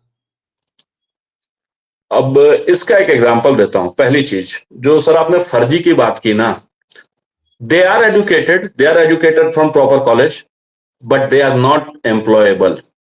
हाँ, अनएम्प्लॉयबल है। ठीक है, ऐसी डिग्री तो अनएम्प्लॉयबल, मैं फर्जी डिग्री मानता हूं। ठीक है, एक तो ये चीज हो गई। हाँ, दूसरी बात जो आपने कही, जैसे लड़के अपने सिगरेट के बारे में झूठ बोलते हैं ना, वैसे ही लड़कियां ना अपने नौकरी के बारे में झूठ बोलती हैं कि मैं हाँ, शादी के बाद तो ये कर लूंगी, टाइम मिल जाएगा, और नौकरी करूंगी, भैया मैंने एमबीए कर रखा है, दिल्ली में तुम्हारे साथ रहूंगी, वो तो मैं यहाँ बिहार में रह रही थी या झारखंड में रह रही थी, तो यहाँ तो नौकरी की गुंजाइश नहीं है, जैसे ही मैं तुम्हारे साथ हरियाणा में रहने लग जाऊंगी, फरीदाबाद में, वहां तो हजारों कंपनियां हैं, मैंने एमबीए कर रखा है, मैं नौकरी कर लूंगी। वो नौकरी उनकी कभी नहीं लगती है। कुछ दो चार हैं जो कर लेती हैं, वो अलग चीज है, लेकिन मेजरली जो है इस तरह के केसेस वाली, उनकी नौकरी नहीं लगनी है, क्योंकि उन्होंने कॉलेज में भले पढ़ा हो, उसके बाद उन्होंने कुछ नहीं सीखा। तो एक तो समस्या ये है। दूसरी चीज ये है कि वो एक्सपेक्ट क्यों करती हैं। ये जो पिताजी पीछे बोरा बांध करके 50 लाख रुपया दहेज में पटक रहे हैं, उसकी भरपाई क्या होगी? तो उसकी भरपाई है, लड़कों को लगता है कि लड़की आ जाएगी जीवन में। बहुत दफा जिनके जीवन में कभी कोई लड़की नहीं आई, या अभी सूखा चल रहा है पिछले 3 साल से, कॉलेज में आखिरी बार गर्लफ्रेंड बनी थी, तो कम से कम कोई तो आ जाएगा। एक एज के बाद ना, अराउंड 30 आते आते आते आपको लगने लगता है कि नहीं, अब तो बहुत लेट हो गया है, आई शुड गेट मैरिड। ठीक है, तो लड़की आ जाएगी तो बिहार में ना 2-3 चीजें, मैं अक्सर वो बिहारी कहावतें लिखता रहता हूँ। तो एक कहावत है, ब्याह घरी, मतलब अंधा हो जाना, शादी के वक्त आदमी अंधा हो जाता है, या कुछ उसको जो होने वाली वाइफ रहती है ना, वो हूर परी से कम नहीं दिखती है। ठीक है, तो उसके जीवन में तो केवल ही उसको ही चाहिए कि लड़की मिल गई, पैसा भी मिल रहा है। अच्छा, इधर बाप पैसा पटक रहा है लड़की का, तो लड़की को लगता है कि फिर मैं क्यों टेंशन लूं। हालांकि ये जरूर बोला जाता है, हर शादी में सिगरेट पीने वाला लड़का अपनी बीवी को बता करके रखता है। आजकल तो चलन है ना, पहले फोन पे बेबी जादू सुना हो जाता है। मतलब आजकल क्या, एटलीस्ट 2004-5 से, जब से अंबानी अंकल ने वो रिलायंस का 500 रुपए वाला सेट निकाला था, उसके बाद से ये चलन है भारत में। तो उसमें वो बोल देती है कि, लड़का बोलता है कि नहीं नहीं जानू, मैं तो सोशल ड्रिंकर हूँ और सिगरेट तो ओकेजनली पी लेता हूँ कभी कभार दोस्तों के साथ। और लड़की बोलती है कि हाँ, मैं तो वर्क कर रही थी। आपने इंजीनियरिंग या एमबीए किया है ना, तो कभी ना कभी कोई ना कोई छोटी सी नौकरी आपने की रहती है, प्रेजेंटली डूइंग नथिंग वाले ने भी। तो हाँ, मैं तो पहले कर रही थी, बट आजकल एक बहाना है कि कोरोना आ गया या कुछ और हो गया, सो नहीं हो पाया। तो कोरोना के चलते तो मैं दिल्ली से चली आई थी, या अपने यहाँ छोड़ दिया था मैंने जॉब, या दिक्कत आ रही थी, पापा बीमार पड़ गए थे, छोड़ दिया। मैं वंस तुम्हारे साथ बैंगलोर जाऊंगी तो I will join IT industry. वो आईटी इंडस्ट्री कभी ज्वाइन नहीं होता। अच्छा, सो जब दोनों नहीं तरफ करती तो हाउसवाइफ बन के रह जाती है। बेशक, और बहुत खुशी से रहती है। इनफैक्ट आज अच्छा, भी, आज भी बता रहा हूं कि अगर लड़के, बहुत ही पितृसत्तात्मक सोच के साथ वो बोल रहा हूं, पता नहीं जो महिलाएं देखती हैं वो लाठी लेकर के आ जाएं यहां तक, हालांकि मैं थोड़ा दूर हूं। ज्यादातर केसेस में जिस घर में एक आदमी कमा रहा है और दूसरा आदमी घर देख रहा है, वो ज्यादा खुश हैं उनके मुकाबले जो दोनों कमा रहे हैं, पैसों के डिफरेंस होने के बावजूद। They are living a much happier life. बहुत ही गलत शब्द है, मुझे पता है कि लोग इस पे मुझे ट्रोल करेंगे, बट मैं इसके 20 एग्जांपल्स दिखा सकता हूँ। पैसे एक लिमिट के बाद ना तकलीफ देने लगते हैं। नहीं विनीत भाई, मेरा सवाल जो है ना, वो पैसे कमाने को लेकर नहीं था। नहीं, मैं वो मान रहा हूँ अपनी कि वो, खुशी कर रही है, तो I what I meant was the self image of that girl, the one who is spending her life as a housewife, या ऐसी महिला जिसकी अपनी एक पर्सनालिटी है, अपनी एक सिग्निफिकेंस है लाइफ में, the one who is living a life of significance, उसका भी एक वजूद है समाज में, उसने भी जीवन में कुछ अचीव किया है, सेंस ऑफ अचीवमेंट। सो पैसे कितने कमा रही है, मैं इसकी तो बात ही नहीं कर रहा था। खैर चलिए, उस पर हमारी बड़ी ठीक है, बड़ी सार्थक एक, चर्चा हो रही है। जी, इसको 1 मिनट का और वक्त दीजिएगा, मैं ज्यादा वक्त नहीं लूंगा। जो सेंस ऑफ अचीवमेंट है ना, एक बहुत अच्छी बात यह है आज के डेट में, अच्छी कह लीजिए बुरी कह लीजिए, कि वो बहुत सारी चीजों से आ जा रही है। वो रील बना करके भी आ जा रही है। वो बुटीक का ना, मतलब अपने व्हाट्सएप स्टेटस पे 4 कपड़े डाल दिए और मेरा तो बुटीक का काम है जी। ठीक है, आपने देखा होगा, आपके भी जान पहचान में अगर कोई महिलाएं होंगी ना, तो 10 कपड़े डाली रहती हैं कि ऑर्डर नाउ। तो इस तरह का कोई फर्जी काम पकड़ लेंगी।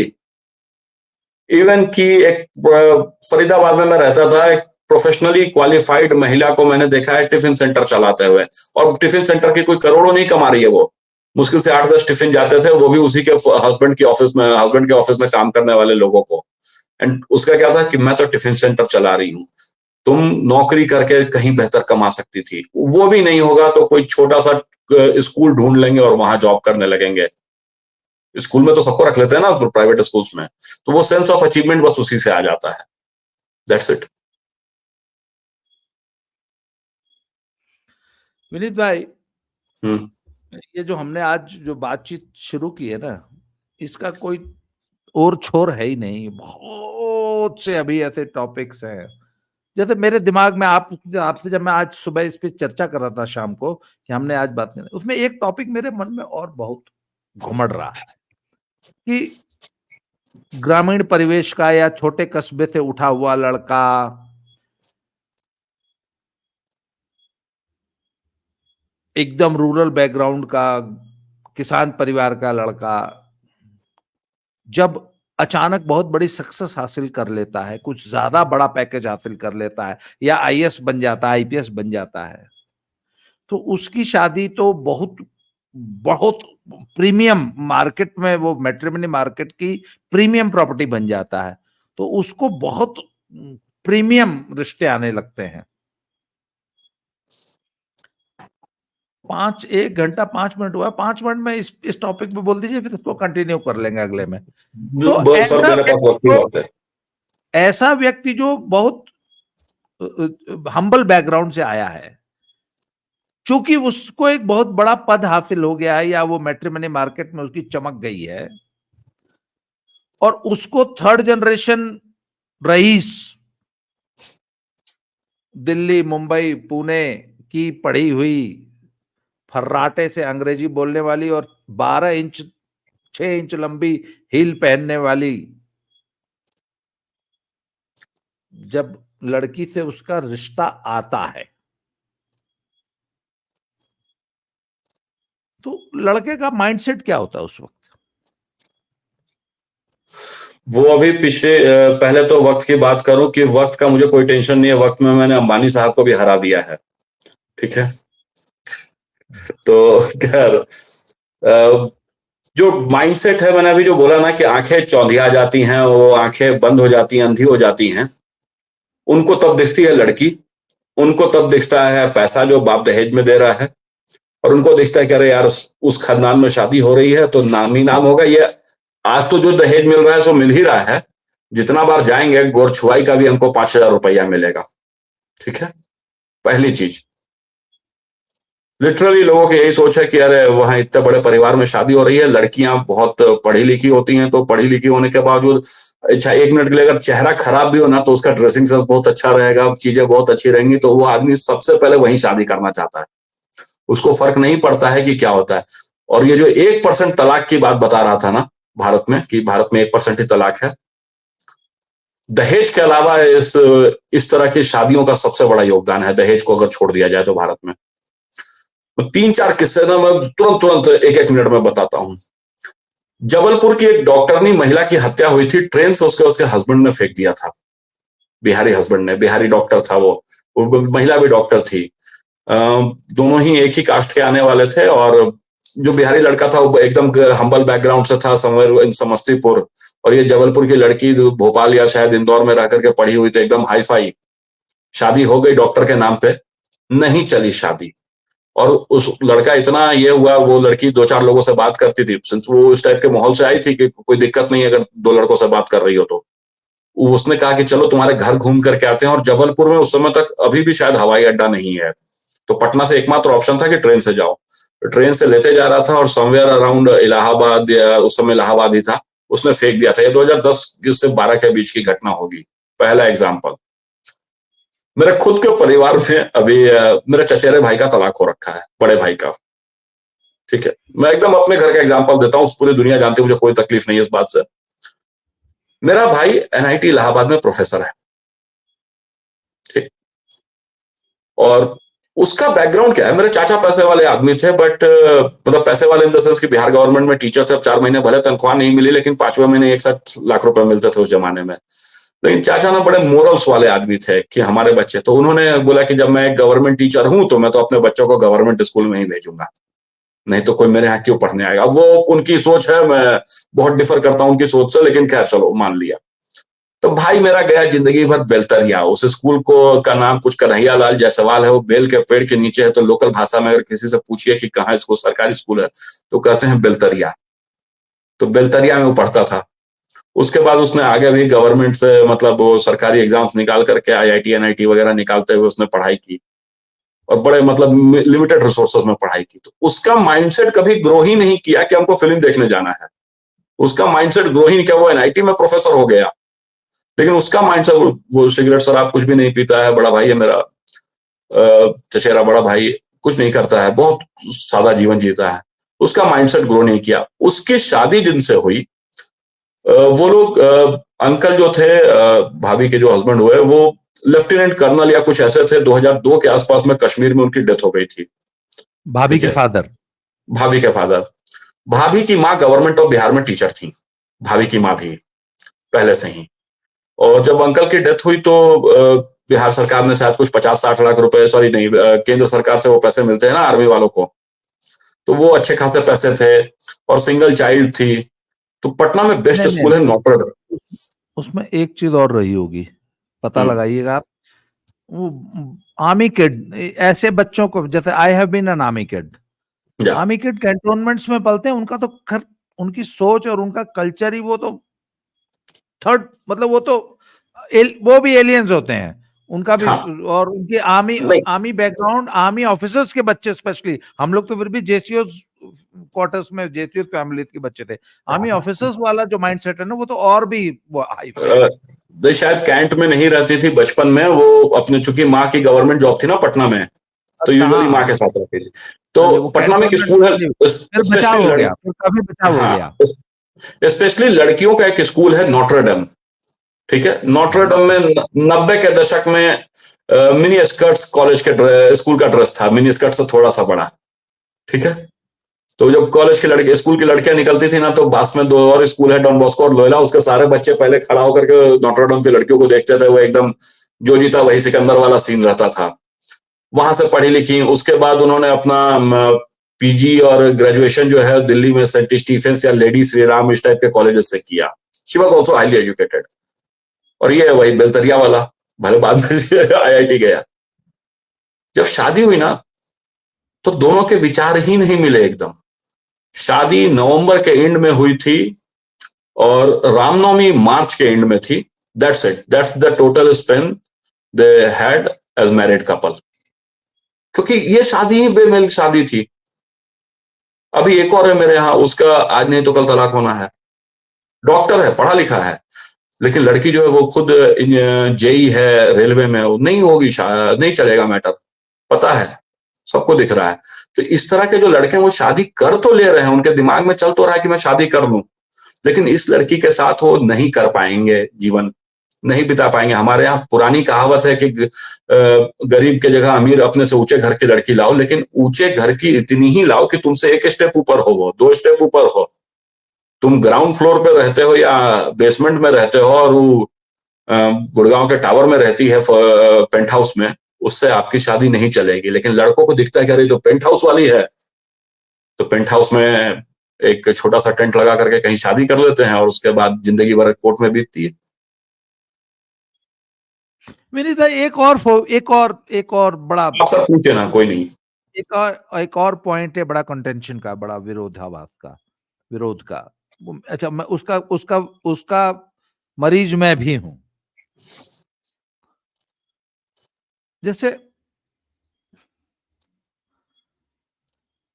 आपने मुझे देखा होगा कि मेरा एक्सेंट, प्रोनाउंसिएशन, मेरी लैंग्वेजेस पे कमांड बहुत अच्छी है। मैं जिस भाषा में बात करूंगा उसमें परफेक्ट बात करूंगा। मेरी हिंदी बहुत अच्छी है, मेरी इंग्लिश बहुत अच्छी है, मेरी हरियाणवी, भोजपुरी, पंजाबी सब बहुत अच्छी है। I am a multilingual person. अब मुझे एक बहुत जबरदस्त पूर्वाग्रह है कि ऐसा प्रत्येक व्यक्ति जो एक्सेंट वाली कोई भी लैंग्वेज बोलता है, जिसमें एक्सेंट पता लगता है, जैसे भोजपुरिया अंग्रेजी, पंजाबी अंग्रेजी, हरियाणवी हिंदी है, तो मुझसे बर्दाश्त नहीं होता। आप साला 25 सब्जेक्ट से पीएचडी किए हैं, पर अगर आपको शुद्ध हिंदी या शुद्ध इंग्लिश, एक्सेंट विहीन, आप मतलब आपकी भाषा से पता नहीं लगे कि आप किस स्टेट के रहने वाले हैं, ये मेरे वो अंदर एक फोबिया। ये भी एक बहुत बड़ा कारण होता है पति पत्नी में झगड़ा होने का, या मतभेद होने का, या मतलब ना मिल पाने का। इसमें आपको इसको कहां तक समझते हैं जी? सर, जिन लड़कों का खुद का, मैं मतलब मान के चल रहा हूं कि लड़कियों का एक्सेंट है। एक तो सर, जब आप एक्सेंट की बात कर रहे थे, कॉन्वेंट एजुकेटेड लड़कियों को यह समस्या रहती है अपने भोजपुरी स्पीकिंग हस्बैंड से। हाँ मैं ये बोलना चाहता हूं। हाँ, ठीक है, उस पे आते हैं। सबसे पहले तो जब आपने एक्सेंट की बात की तो ये आपने एक किस्सा लिखा था, माई सेल्फ ट्रिपल MBA। तो मुझे भी जिंदगी भाई साहब राजेंद्र प्रसाद ट्रिपल MA। हाँ, तो वो बड़ा याद रहता है मुझे। कभी भी उस टाइप से कोई मिलता है तो मैं उसको जरूर सुनाता हूँ कि जब किसी की भाषा वैसी लगती है। सर, एक मजाकिया लहजे में नहीं कहूंगा, लेकिन रियलिटी है कि एक महिला ने अपने पति के एक्सेंट के चलते, उसके दोस्त मिल गए किसी सोसाइटी में, ठीक है। तो किसी ने पूछा कि ये कौन जा रहे हैं, तो कह रही गांव से कोई आए हुए हैं, भैंसुर लगते हैं, मतलब बजुर्ग लगते हैं। मशहूर लगता है। हाँ, ये थोड़ा सोशल मीडिया का पहले का की बात है। तो उन्होंने थोड़े अजीब से कपड़े पहने थे और चेहरे पे बहुत सारी, मतलब वो कपड़ा भी कुछ अजीब सा पहना था और एक्सेंट के साथ बोल रहे थे, भोजपुरी एक्सेंट में। तो बोल दिया कि ये मेरे भसुर हैं, या मतलब मेरे हस्बैंड के, और वो गांव से आए, इनको लेकर के जाना था, ठीक है। तो निश्चित तौर पर शर्मिंदगी होती है, खासकर जिन लड़कियों का सोशल सर्कल तगड़ा है। वो नहीं चाहती हैं कि उनका हस्बैंड किसी से मिले, और इस बात को लेकर कह रहे हैं आपको तो आता ही नहीं, आपको कितना बार कह रहे हैं कि प्रेस किया हुआ शर्ट पहनिए। अभी सर, आप मेरे वॉल पे जाएंगे अगर थोड़ी देर के बाद, इसको आप जाइएगा, मेरी एक पुरानी फ्रेंड आ रही है, एक्स गर्लफ्रेंड आ रही है बैंगलोर। हाँ, तो वो आ रही है, मेरी वाइफ से भी उसकी बातचीत होती रहती है। तो कल आ रही है तो हुआ कि मिल लीजिएगा, पुरानी है दोस्त। तो उसने कहा था कि कहाँ मिलते हैं। मेरी वाइफ को इन चीजों से बहुत दिक्कत नहीं है, वो जानती है मेरा नेचर की ऐसा नहीं है। उसने बाकायदा भी कमेंट किया ना कि ब्लैक वाला टी शर्ट पहनिएगा या शर्ट पहनिएगा, क्योंकि मतलब उसने मुझे मैसेज किया था, मैंने फेसबुक पर डाल दिया था टैग, स्क्रीनशॉट काट के, क्योंकि एक गंदा कम दिखता है। तो समस्या तो सिर्फ कॉन्वेंट वाली को नहीं है, समस्या तो बिहार सरकार के स्कूल में पढ़ने वालों को भी है और कॉलेज में पढ़ने वालों को भी है। और ये इस चीज के लिए हस्बैंड वाइफ में झगड़ा होता है, रेगुलर होता है। हस्बैंड का भी अगर सोशल सर्कल तगड़ा है और वाइफ नहीं जानती है ढंग से, तो वो उसको सिखाने की कोशिश करता है, उस पर चिल्लाता है कि तुमको कुछ नहीं आता। बहुत रेगुलर केसेस हैं। प्लेट्स लाने को लेकर के झगड़ा हो जाता है, अक्सर हस्बैंड वाइफ के ऊपर डोमिनेट करने लगता है। जैसे अगर उसके कोई फ्रेंड्स आए और उसने कहा कि प्लेट ले आओ, तो प्लेट अब 4 पढ़ी लिखी या संस्कारी महिला अलग तरह से रखेगी, और जो आई है वो अलग रख देगी। उसके लिए मैंने झगड़ा देखा है। सिमिलरली जो महिलाएं इस तरह की हैं कि जो थोड़ी बेहतर जगह से आई हैं, जिनके पास एक्चुअली में नॉलेज है, वो अगर देख लेती हैं कि उनका हस्बैंड इस लायक नहीं है कि उसको इंट्रोड्यूस कराया जाए। पॉलिश्ड नहीं, पॉलिश्ड, पॉलिश नहीं, इसके पॉलिश वर्ड, नहीं, the word is polished. Polish नहीं है। ठीक है, वो लाख कमा रहा है, लेकिन वो कमाने के बावजूद राजेंद्र प्रसाद ट्रिपल MBA है, तो उससे बहुत गुस्सा आता है, खींच आती है, और ये लॉन्ग टर्म में महिलाओं को दिक्कत करता है। और लड़कियां जो आजकल खास करके जो कॉन्वेंट एजुकेटेड और बढ़िया से पढ़ी लिखी हैं, वो जरूर इस पे झगड़ा करती हैं। हालांकि एक कोशिश होती है कि आप थोड़ा सुधर जाओ, और बहुत हद तक सुधारने की मैंने देखा है लोगों को जो थोड़ा सुधरे भी हैं, ठीक है, जो जिनके शर्ट पे आज तक क्रीज नहीं देखी थी, कुछ हद तक तो सुधर ही गए हैं। बट इसके वजह से झगड़ा जरूर है घर में, और इसका कोई उपाय भी नहीं है। एक्सेंट ऐसी चीज है, जैसे मैं इंग्लिश बोल रहा हूँ सही जाता रहूंगा, द मोमेंट मैं पटना रहूंगा, मैं पटना में देखते के साथ मेरे मुंह से मगही में बात निकलने लगती है, वो दिमाग में खुद ही बैठा हुआ, मैं से हिंदी में पूरी दुनिया से बातें कर रहा हूँ। तो एक्सेंट जाता नहीं है, लैंग्वेज जाता नहीं है। कुछ लोगों को मैंने देखा है, जैसे मेरे साथ यहाँ एक साहब हैं, वो लंबे समय से यहाँ रह रहे हैं, तो उनको देखता हूँ कि वो उनकी बातचीत में एक आध दफा अयो, जो टिपिकल साउथ इंडियन लोगों का होता है, वो निकल जाता है। तो कुछ लोगों का जाता है, लेकिन ज्यादातर केसेस में नहीं जाता, और इसके वजह से औरतें तकलीफ में आती हैं और वो झगड़ा करती हैं। सिर्फ झगड़ा उनकी तरफ से नहीं होता है, दोनों ही साइड्स होता है, लेकिन वो निश्चित रूप से उनके लिए भी मुश्किल है। विनीत भाई, it was a wonderful conversation. मतलब आज आपने एकदम, मतलब मतलब मजा आ गया। मुझे उम्मीद है कि दर्शकों को भी ये बातचीत पसंद आई होगी। बिल्कुल। और हम लोग जैसे आपकी उपलब्धता रहेगी समय की, मैं परसों उपलब्ध हूँ। और देखिए ये जो स्लो जिंदगी चैनल मैंने शुरू किया है ना, मैं लोगों की जो बेसिक थॉट प्रोसेस है ना, उसको उस पे हथौड़ी मारने की कोशिश कर रहा हूं कि भैया आपके जीवन में सुख दुख एवरीथिंग का जो मूल आधार है वो आपका थॉट प्रोसेस है, और थॉट प्रोसेस ही आपको कष्ट देगा या आपको सुखी रखेगा, और थॉट प्रोसेस को ही बदलने की जरूरत है, उसी को इन्फ्लुएंस करने की जरूरत है। ये हमारी एक छोटी सी कोशिश है। आपने मुझे इतना लंबा 1 घंटा 20 मिनट इतना लंबा समय दिया, उसके लिए बहुत बहुत धन्यवाद। उम्मीद है कि दर्शकों से मैं निवेदन करूंगा कि अपना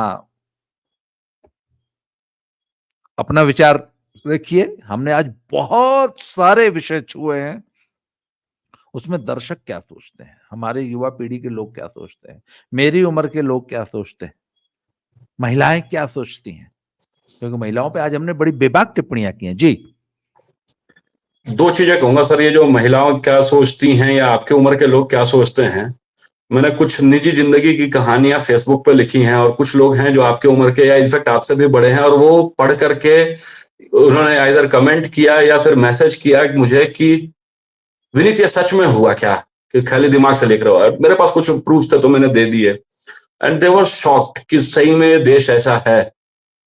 कुछ कहानियां थी जो बहुत ही अतरंग थी, जो शायद लोग समाज में बोलते नहीं, और मेरा आप नेचर देख रहे हो कि मुझे कोई फर्क पड़ता नहीं है। फिर भी मैं सारे लोगों से अभी माफी मांग लूंगा जिन दर्शकों को अगर लग रहा होगा कि अरे बाप रे इसने कैसे ऐसे बोल दिया।